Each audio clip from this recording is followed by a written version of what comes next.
उस समय 5 गांव मांगे थे। भाई भगवान कृष्ण ने तो पहले कहा, जब वो समझौता कराने के लिए गए थे, महाभारत का युद्ध टालने के लिए गए थे, कि देना हो तो आधा दो, लेकिन इसमें भी यदि बाधा है तो दे दो केवल 5 ग्राम। लेकिन वो 5 गांव, लेकिन यहां तो ये समाज सैकड़ों वर्षों से यहां की आस्था केवल 3 के लिए बात कर रही है, 3 के लिए।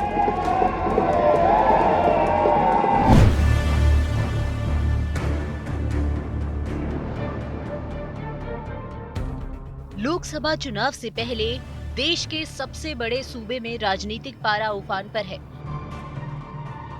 राम मंदिर प्राण प्रतिष्ठा के बाद काशी और मथुरा का मुद्दा भी गर्मा रहा है। विधानसभा में योगी आदित्यनाथ ने काशी और मथुरा में जारी विवाद की ओर इशारा किया।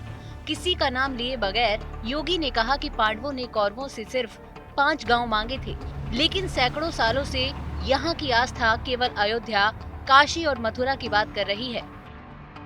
योगी के इस बयान के बाद अखिलेश यादव ने उन पर निशाना साधा है। अभी तो ये तय करना कौन पांडव है कौन कौरव है, अभी ये कौन तय करेगा कि कौन पांडव है कौन कौरव है। और अगर हम संख्या बल पे जाएं तो बीजेपी तो ये कहती है कि वो दुनिया की सबसे बड़ी पार्टी है। तो पहले ये तो तय हो जाए कि कौरव कौन है, पांडव कौन है। दरअसल आरएलडी के जयंत चौधरी भी अखिलेश की परेशानी बढ़ा सकते हैं। पार्टी के तमाम विधायकों को फिलहाल चुप रहने के लिए कहा गया है। जयंत को आरएलडी की मौजूदा राज्य स्तरीय मान्यता की फिक्र भी है। लोकसभा चुनाव में खराब प्रदर्शन करने पर पार्टी की मान्यता खतरे में पड़ सकती है। राम मंदिर प्राण प्रतिष्ठा के बाद बने माहौल में अगर जनता ने अपना आशीर्वाद बीजेपी को दिया तो जयंत नुकसान में रह सकते हैं। लिहाजा वो फिलहाल अपने सियासी नफे नुकसान का हिसाब किताब लगाने में जुटे हैं। जयंत का पाला बदलना अखिलेश के लिए बड़ा झटका होगा, लिहाजा उनके निशाने पर बीजेपी है। भारतीय जनता पार्टी दलों को तोड़ना जानती है। भारतीय जनता पार्टी किसको कब लेना है वो जानती है। भारतीय जनता पार्टी ये भी जानती है कि कैसे बेईमानी करनी है। चंडीगढ़ में देखा है आपने किस तरह बेईमानी हुई है। भारतीय जनता पार्टी ये भी जानती है कि कब किसको खरीदना है। भारतीय जनता पार्टी यूं ही थोड़ी सबसे बड़े दल बन गया है।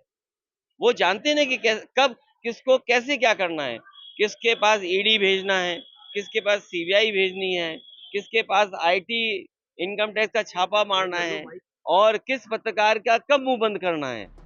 बीजेपी यूपी में अपने मिशन 80 को साकार करने के लिए राम मंदिर का खासा इस्तेमाल कर रही है। उधर पार्टी की नजर विपक्ष की ऐसी पार्टियों पर भी है जो कभी एनडीए में हुआ करती थी। पश्चिमी उत्तर प्रदेश की 12 लोकसभा सीटों पर आरएलडी का अच्छा खासा प्रभाव है। इसीलिए चाहे इंडिया गठबंधन हो या एनडीए, दोनों को जयंत चौधरी का साथ चाहिए। जिस गठबंधन में आरएलडी शामिल होगी, पश्चिमी उत्तर प्रदेश में उसका पलड़ा भारी हो सकता है। पिछले कुछ घंटों में जयंत चौधरी ने अपनी पार्टी के 2 बड़े कार्यक्रम भी फिलहाल टाल दिए हैं।